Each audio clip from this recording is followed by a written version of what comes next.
నా engineering complete చేసుకున్న తర్వాత నేను ముంబై వెళ్ళి అక్కడ నా యొక్క ఆడియో ఇంజనీరింగ్ చేశాను. అది చేసిన తర్వాత అది వెళ్ళేటప్పుడు మాత్రం నా తల్లిదండ్రులకి ఏం చెప్పానంటే, నేను దేవుని పని కొరకు ఉపయోగపడాలని చెప్పి ఈ సౌండ్ ఇంజనీరింగ్ నేర్చుకోవాలని వెళ్తున్నాను, మళ్ళీ వచ్చి దేవుని పనిలో బాగా ఉపయోగపడతాను అని చెప్పి అబద్ధం చెప్పి అక్కడి నుంచి వెళ్ళాను. కానీ నా యాక్చువల్ ఇంటెన్షన్, నేను అక్కడ వెళ్ళిన నిజమైన ఉద్దేశం ఏంటంటే, నేను ఎలాగోలా ఆ యొక్క ఇండస్ట్రీలోనే సెటిల్ అవ్వాలి. సో నేను అక్కడికి వెళ్ళి ఒక 2 సంవత్సరాలు దాన్ని చదివిన తర్వాత నా జాబ్ కోసం వెతుకుతున్నప్పుడు అక్కడ యష్ రాజ్ ఫిల్మ్స్ అని బాలీవుడ్లో ఒక పెద్ద స్టూడియో, ఆ స్టూడియోలో నాకు ఇంటర్న్షిప్ చేయడానికి అవకాశం దొరికింది. 6 నెలలు నేను అక్కడ ఇంటర్న్షిప్ చేసిన తర్వాత నన్ను వాళ్ళు ఫుల్ టైంకి హైర్ చేసుకున్నారు. అక్కడ దాదాపు 1 సంవత్సరం 2 సంవత్సరాలు, అంటే 6 నెలలు ఇంటర్న్షిప్ అయిపోయిన తర్వాత ఇంకో సంవత్సరం నేను అక్కడ ఉండి పనిచేశాను. ఎన్నో బాలీవుడ్ సినిమాలకి నేను పనిచేశాను. అక్కడ పోస్ట్ ప్రొడక్షన్ డిపార్ట్మెంట్లో పాటలు కాకుండా బ్యాక్గ్రౌండ్ అంతా కూడా బ్యాక్గ్రౌండ్ మ్యూజిక్ ఉంటుంది కదా, ఆ బ్యాక్గ్రౌండ్ మ్యూజిక్, డబ్బింగ్ ఇవన్నీ చేసే సౌండ్ ఇంజనీర్గా అక్కడ కొన్నాళ్ళు అసిస్టెంట్ సౌండ్ ఇంజనీర్గా నేను అక్కడ వర్క్ చేస్తూ నాకు చాలా ఎక్కువ జీతం అక్కడ వచ్చేది. సో నేను అనుకున్నాను, ఇంక నేను వెనక్కి వెళ్ళి సేవ చేయాల్సిన అవసరం లేదు. సో ఎప్పుడు నా తల్లిదండ్రులు ఫోన్ చేసి నాన్న ఎప్పుడు వస్తున్నావు అని అడుగుతున్న ప్రతిసారి కూడా మాట దాటేస్తూ వచ్చేవాడిని. వస్తానని చెప్తూ ఉండేవాడిని, కానీ ఏదో ఒకలాగా నేను అక్కడే ఉండిపోదాం అని అనుకుంటా ఉన్నాను. అటువంటి సమయంలో ఒక రోజున ఉదయం 5 గంటల సమయానికి దేవుడు నన్ను దర్శించాడు. నేను దేవుడికి విరుద్ధం కాదు, నేను ఒక మంచి విశ్వాసిగా ఉంటానయ్యా, కానీ సేవ మాత్రం చేయనయ్యా అని అనేవాడిని. కానీ నేను తల్లి గర్భంలో ఉండగానే దేవుడు నా తల్లితో మాట్లాడి, నేను నీకు ఒకే ఒక కుమారుని ఇస్తాను నీ గర్భంలో, అయితే ఆ కుమారుడిని నేను సేవకే వాడుకుంటాను అని చెప్పి దేవుడు వాగ్దానం ఇచ్చి నన్ను నా తల్లి గర్భంలో పెట్టాడు. అయితే అందుకనే నా తల్లిదండ్రులు చిన్నప్పటి నుంచి కూడా, ఇదిగో దేవుడి దర్శనం నీ మీద ఉంది, నువ్వు ఎప్పుడు కూడా సేవకుడు అవుతావని దేవుడు మాతో చెప్తూ ఉండేవాడు, కనుక నువ్వు దాని కొరకు సిద్ధపడాలని చెప్పి ఎప్పుడు చెప్తూ ఉండేవారు. దాని ఉద్దేశంలోనే వారు ఎప్పుడు కూడా నువ్వు ఎప్పుడు వచ్చేస్తావు, సేవను నీ చేతిలోకి ఇస్తామన్నట్లుగా మాట్లాడుతూ ఉన్నప్పుడు నేను మాత్రము ఆ మాట దాటేస్తూ ఉండేవాడిని. కానీ ఒకనొక రోజున నా అపార్ట్మెంట్లో నేను ఉండగా ఉదయం 5 గంటల సమయానికి దేవుడు నన్ను దర్శించాడు. ఆ దర్శనంలో దేవుడు నాకు కనపడింది ఏంటంటే, దేవునికి 2వ రాకడ, సంఘము ఎత్తబడుట నాకు కనపడింది. నేను ఒక బిల్డింగ్ మీద నిలబడి ఉన్నాను. అయితే నేను చుట్టూ చూస్తూ ఉన్నప్పుడు సడన్గా ఆకాశం నుంచి ఒక పెద్ద శబ్దం వచ్చింది, నా పిల్లలారా నా యొద్దకు ఎక్కిరండి అని. ఈ మాట నేను ఎక్కడో విన్నానే అని చెప్పి నేను ఆలోచిస్తూ ఉండగానే నా చుట్టుపక్కల ఉన్న అనేక మంది మెల్లగా వారు పైకి ఎత్తబడతా ఉన్నారు. నా కళ్ళతో అంతా కనపడతా ఉంది, కానీ నేను మాత్రం విడవబడిన స్థితిలోనే ఉన్నాను. నేను వెంటనే నాకు ఎక్కడ లేని భయము, దుఃఖము నాకు రావడం ప్రారంభమైంది. నేను వెంటనే దేవుని సన్నిధిలో నేను వేగంగా చెప్తున్నాను. సో నేను వెంటనే దేవుని సన్నిధిలో అక్కడే ఉండి నేను మోకరించి పశ్చాత్తాపడుతూ దేవుని అడుగుతూ ఉన్నాను, అయ్యా దయచేసి నన్ను క్షమించు, నీ సన్నిధికి నన్ను చేర్చుకో అని చెప్పి నేను దేవుని అడుగుతూ ఉన్నాను. కానీ మీ అందరికీ తెలుసు అప్పటికే అవకాశం ఉండదు. ఎందుకంటే ఆయన రాకడ వచ్చిన తర్వాత ఎంతోమంది ఆయన చూస్తారు, ఎంతోమంది గుండెలు బాదుకుంటారు, ఎంతోమంది వారు ప్రభువా అని పిలుస్తారు, కానీ మీరెవరో నాకు తెలియదు అంటాడంట దేవుడు. సో అప్పటికే చాలా ఆలస్యమైంది. నేను ఎంత పశ్చాత్తాపడినప్పటికీ కూడా ఆయన రాజ్యానికి చేరే అర్హత నేను కోల్పోయానని చెప్పి నేను ఏడుస్తూ ఇంక ఇలాగే ఉండబోతున్నా నా జీవితం.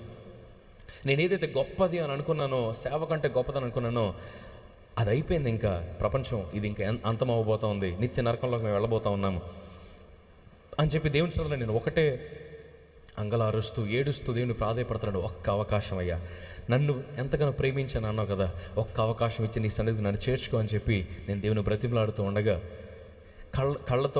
కళ్ళలో మొత్తం నీళ్లు నిండిపోయి నేను ఏడుస్తూ, నాకు కళ్ళ ముందు ఏముందో కూడా కనపడిన మసకబారిన స్థితిలో నేను ఉంటా ఉన్నాను. ఈలోపు నేను లేచి నిలబడి నా కళ్ళు తుడుచుకొని నేను కిందకి చూసుకున్నప్పుడు నా కాళ్ళు భూమి మీద తాకిలేవు, నేను కూడా పైకి ఆకాశంలోకి ఎత్తబడతా ఉన్నాను. నాకు అర్థం కాలేదు, దేవుని యొక్క వాక్యంలో ఇలా లేదు కదా. ఆయన రాకడ వచ్చిన తర్వాత అప్పుడు కన్నీటి పెట్టిన వారు, అప్పుడు పశ్చాత్తాపడినవారు, అప్పుడు దేవుని రక్షకుని అంగీకరించిన వారు ఎత్తబడరు కదా. కానీ నా కోసం నువ్వు నీవిచ్చిన మాటను కూడా నువ్వు దాటావా, మీరావా అని చెప్పి నేను దేవుని విషయంలో ఎంతో కృతజ్ఞత కలిగి నేను ఆ సమయంలో చెప్పానయ్యా, నా బ్రతుకు కాలం అంతా నేను నీ కోసం జీవిస్తాను, నా బ్రతుకు కాలం అంతా కూడా నా స్వరాన్ని నీ కోసం వాడతాను అని చెప్పి నేను చెప్తూ ఉండగా ఒక్కసారి నా కంట్ల ముందుకు ఒక మెరుపులాగా వచ్చింది. కళ్ళు తెరిచి చూసేటప్పటికి నేను పరలోకం యొక్క ద్వారం ఎదురుగా నిలబడి ఉన్నాను. ఆ ద్వారాలు 2 కూడా తెరవబడి ఉన్నాయి. అక్కడున్న దూతలు లోపలికి ఆహ్వానిస్తూ ఉన్నారు. నాకేం అర్థం కాని స్థితిలో నేను నడుచుకుంటూ లోపలికి వెళ్ళినప్పుడు ఒక గొప్ప పురములు, గొప్ప భవనములు ఆకాశము కంటే ఎత్తుగా అక్కడ కనపడతా ఉన్నాయి. అక్కడ ఎత్తబడిన వారందరూ కూడా ఒక పెద్ద హాల్ లాగా ఉంది. అక్కడ అంతా కూడా వారి జనసమూహం నింపబడిపోయి వారందరూ కూడా సింహాసనం మీద వెలుగుగా కూర్చున్న దేవుని వారందరూ కూడా ఆరాధిస్తూ ఉన్నారు. ఈ దృశ్యాన్ని చూసినప్పుడు అబ్బా ఎంత గొప్పది, ఎంత గొప్పగా ఉంది రాజ్యం అంటే. ఎంతమంది సేవకులు చెప్తుంటే విన్నాను. లేదంటే ఈ రోజుల్లో మీరు యూట్యూబ్లోకి వెళ్ళి AI generated videos of haven, పరలోకం ఎలా ఉంటుందో ఏఐ జనరేటెడ్ వీడియోస్ని మీరు చూసినప్పుడు ఎలా ఉంటుందో అంతకంటే చాలా గొప్పగా ఆ యొక్క పరలోకం కనపడింది. అప్పుడు అనుకున్నాను, అబ్బా ఏంటి ఈ పరలోకం కోసం నేను దేవుని ఈ లోకంలో ఉండే ఈ చెత్త కోసం నేను ఈ పరలోకాన్ని వదులుకుంటున్నానా అని చెప్పి నేను అనుకుంటా ఉండగానే టక్కుమని నాకు మెలకు వచ్చింది. కళ్ళు తెరిచి చూసేటప్పటికి నా తల నుంచి అరికాల వరకు మొత్తం చెమటలు పట్టేసాయి. నా బెడ్ అంతా కూడా తడిచిపోయింది. లేచి నుంచి చూసేటప్పటికి మొత్తం తడిచిపోయింది. నాకు అప్పుడు అర్థమైంది, ఓహో దేవుడు మనల్ని దర్శిస్తే ఇలా ఉంటుందన్నమాట. వెంటనే అనుకున్నాను,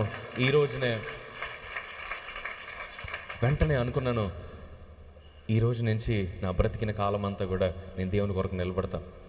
ఎందుకంటే నేను చూసిన ఆ పరలోకము ఈ భూమి మీద ఉన్న దేనితో కూడా సరిరాదు. నా జాబు, ఈ యొక్క లోకము, అందమైన భవనాలు, ప్యాలెస్లు, గొప్ప గొప్ప జాబులు, ధనము, కార్లు ఏమీ పనికిరావు. దేవుని రాజ్యం కంటే గొప్పది ఇంక ఈ లోకంలో ఏది లేదు అని చెప్పి వెంటనే ఆ రోజే నా యొక్క ఆఫీస్కి వెళ్ళి నా రెసిగ్నేషన్ సబ్మిట్ చేసి నేను వారితో చెప్పాను, సార్ నేను ఇంకా మనుషుల కొరకు పనిచేసే రోజులు అయిపోయాయి, దేవుని కొరకు పనిచేసే రోజులు ప్రారంభమయ్యాయి. హల్లెలూయా. ఎప్పుడైతే నేను ఈ మాట చెప్పానో అక్కడ వారికి అర్థం కాలేదు. నువ్వేం చేస్తున్నావు, నీకు అర్థమవుతుందా? ఈ జాబ్ చాలామందికి ఎన్నో రికమెండేషన్లు చేస్తే కూడా రాదు, ఎంతో డబ్బులు ఖర్చు పెట్టినా రాదు. ఇదంతా కూడా చాలా ప్రెస్టేజ్తో కూడింది. నీకు చాలా సులువుగా ఈ జాబ్ వచ్చింది కాబట్టి నువ్వు చాలా తేలిగ్గా దాన్ని తీసుకుంటున్నావు అనుకుంటా అన్నారు.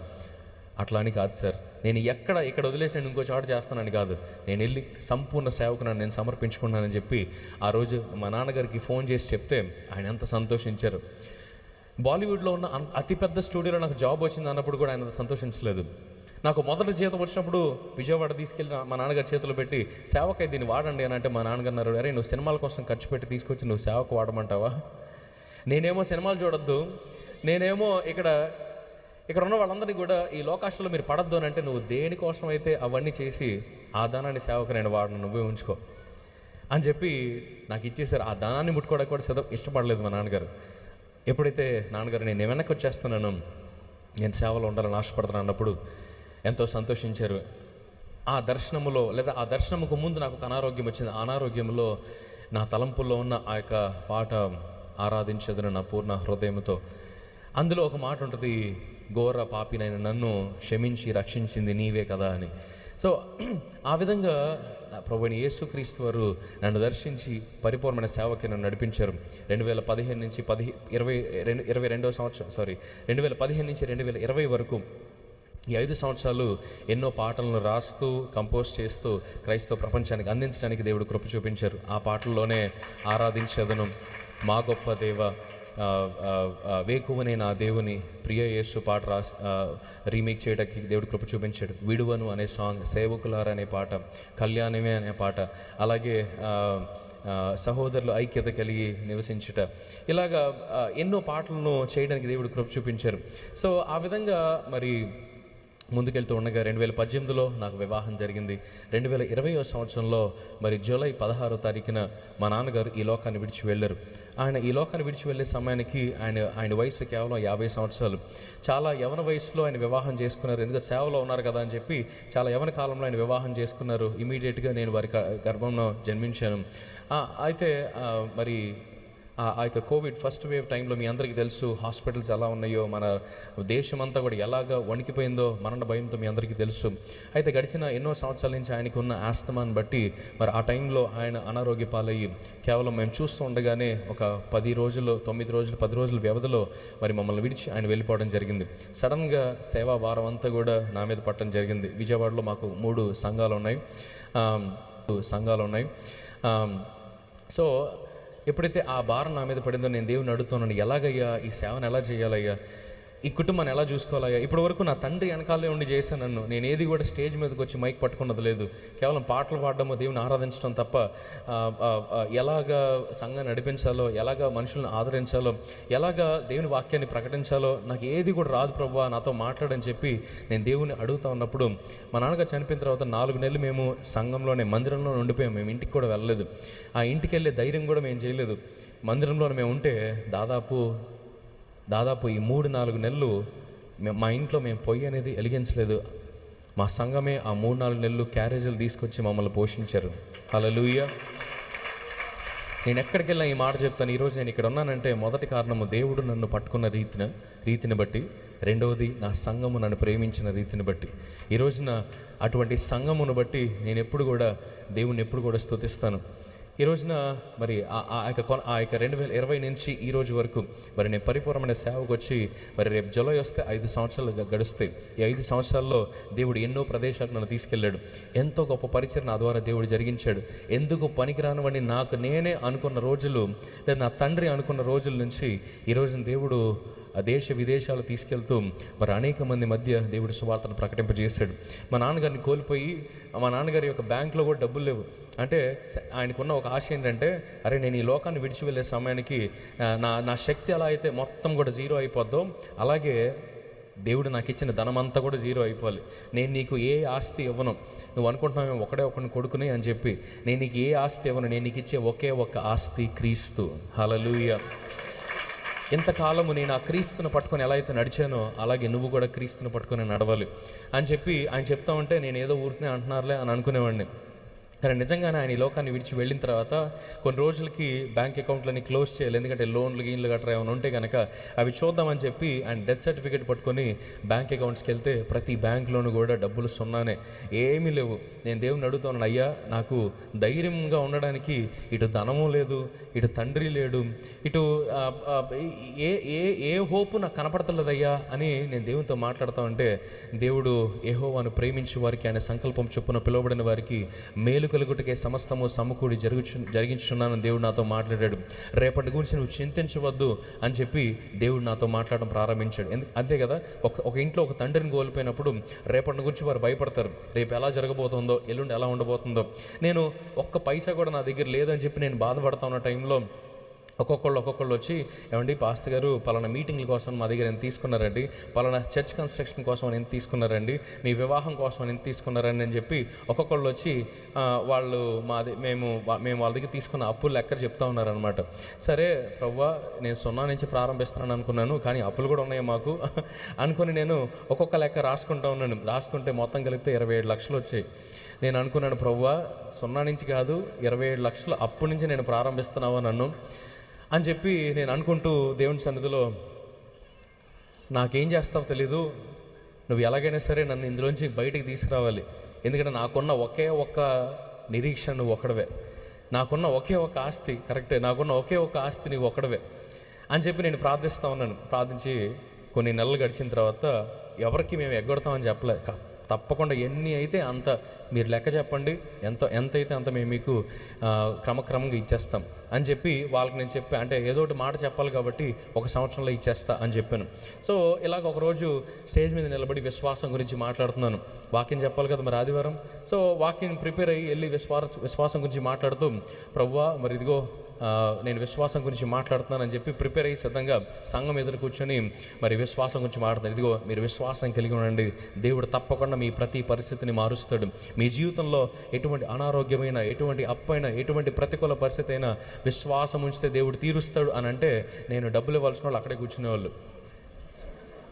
ఎలా ఉంటుంది చెప్పండి? నిజంగా దేవుడు చేస్తాడా, చేస్తే మరి నువ్వెందుకు తెచ్చట్లా అన్నట్టుగా చూసేవాళ్ళు నా వైపు.